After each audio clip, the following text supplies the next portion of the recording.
कि सारी दुनिया में जितने भी लोग हैं, जो पति पत्नी का संबंध है वो सबसे लंबा चलने वाला संबंध है। माता पिता भी एक दिन चले जाते हैं हमसे पहले, पुत्र और पुत्री भी ससुराल चली जाती है, पुत्र भी कहीं जॉब मिल जाती है या तो देश विदेश, आजकल तो अभी कनाडा अमेरिका चले जा रहे हैं। साथ में रहना है पति पत्नी को, तो पति पत्नी को एक दूसरे को बहुत मिलजुल के रहना चाहिए, इसलिए ये सब धर्म बताए गए हैं।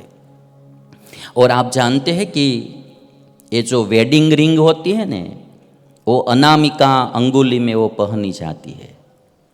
ये जो अंतिम फिंगर होती है उससे पहले जो एक अनामिका अंगुली होती है उसमें पहनी जाती है। किसी ने एक बहुत अच्छी बात कही है कि इसमें ही क्यों पहनी जाती है, वेडिंग रिंग इसमें पहनते हैं ना राजू भाई, है ना, इस अंगुली में पहनते हैं क्यों? तो अभी आप थोड़ा देखेंगे, मेरे साथ प्रयोग करना हाथ का, तो मैं आपको बताऊंगा।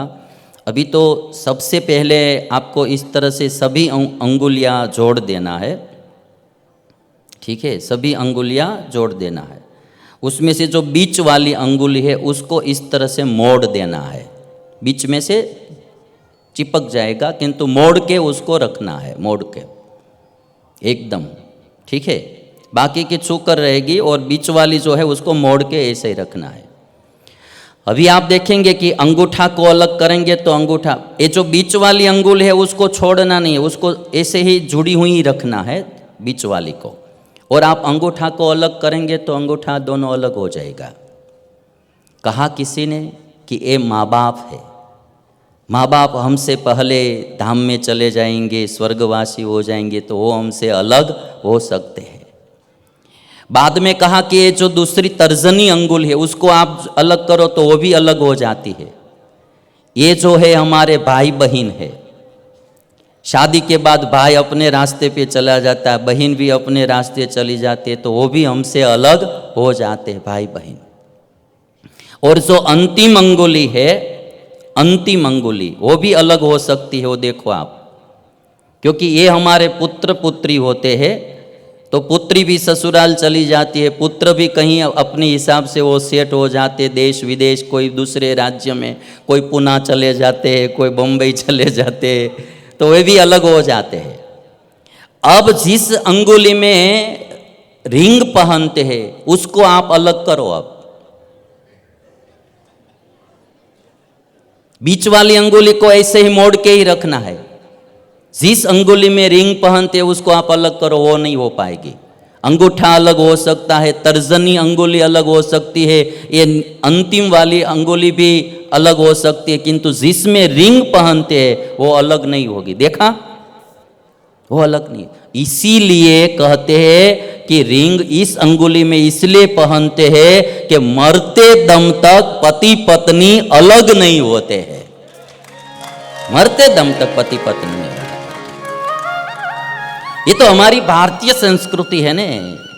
यहाँ तो आप समझते हैं कि साथ साथ जन्म तक वही पति की मांग होती है कि पति देना तो यही देना, ऐसी मांग होती थी। तो ये हमारी भारतीय संस्कृति। करवा चौथ का व्रत रखते हैं पति की आयुष बढ़े, है ना, करवा चौथ का व्रत रखते हैं पति की आयुष बढ़े।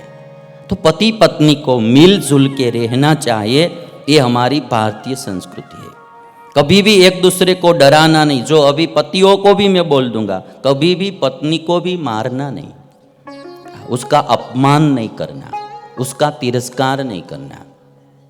कभी भी पत्नी का तिरस्कार नहीं किया जाता है, उसको अपमानित नहीं करना, उसको कभी गाली मत देना, कभी मारना भी नहीं।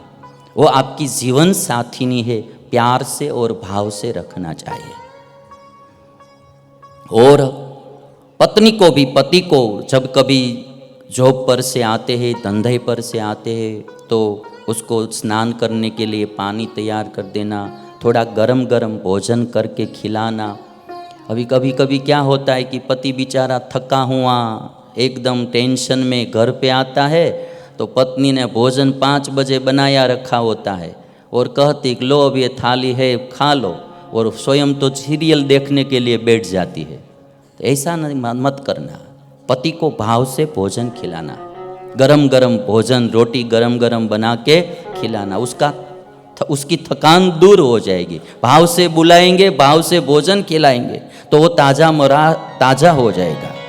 और आज यहाँ पतिव्रता का महात्म्य भी बताया गया है कि पतिव्रता जो नारी होती है हो उसकी महिमा कितनी है। सा धन्या जननी लोके सधन्यो जनकः पिता धन्य सच पतिर्यस्य ग्रहे देवी पतिव्रता। जिसके घर में पतिव्रता नारी होती है वो नारी के पिता को भी धन्य है, माता को भी धन्य है और पति को भी धन्य है। और कहा गया है कि जिस पति का 100 जन्म का पुण्य उदित होता है उसके घर पतिव्रता नारी मिलती है। 100 जन्म का पुण्य उदित होता है ना। अच्छी पत्नी मिली है तो समझ लेना आप भी पूर्व जन्म के भाग्यशाली आदमी है। और कभी कभी थप्पड़ बप्पड़ मार लेती है तो समझना उसमें हमारी भी कोई गलती तो है ही। हमारे पूर्व जन्म के कर्म अच्छे नहीं होंगे, कितने डरते हैं। पतिव्रता नारी की महिमा कही गई है। पितृवंश्या मातृवंश्या पतिवंश्यास्त्रयस्त्रयः पतिव्रताया पुण्येन स्वर्गे सौख्यानि भुंजते।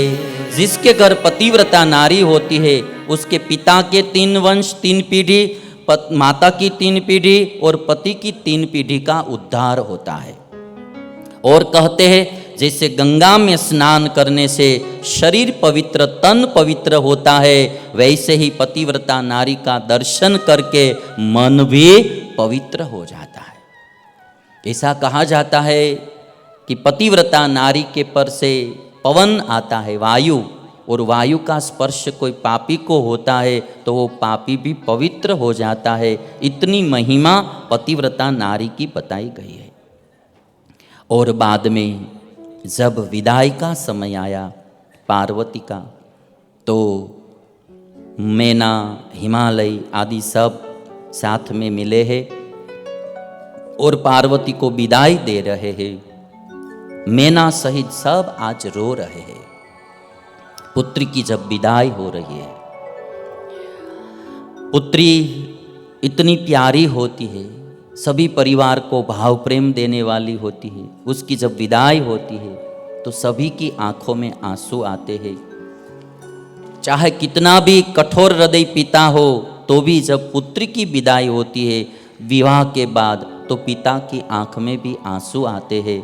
आज शिव पुराण में लिखा है कि आज मैना की आंखों में तो आंसू थे ही, आज हिमालय भी रो रहे थे पुत्री की विदाई में, क्योंकि आज पुत्री पराये देश चली जा रही है। और इसीलिए कहा गया है, जैसे हमारे महाभारत में है, कण्व मुनि थे और शकुंतला उनके आश्रम में रहती थी। अपनी पुत्री नहीं थी किंतु पाल पोष कर बड़ी की थी। और जब उसकी विदाई हो रही थी तो कण्व मुनि की आंखों में भी अश्रु आ गए थे। बेटी चली पराये देश। जब बेटी पराये देश जाती है तो सभी की आंखों में आंसू आते हैं।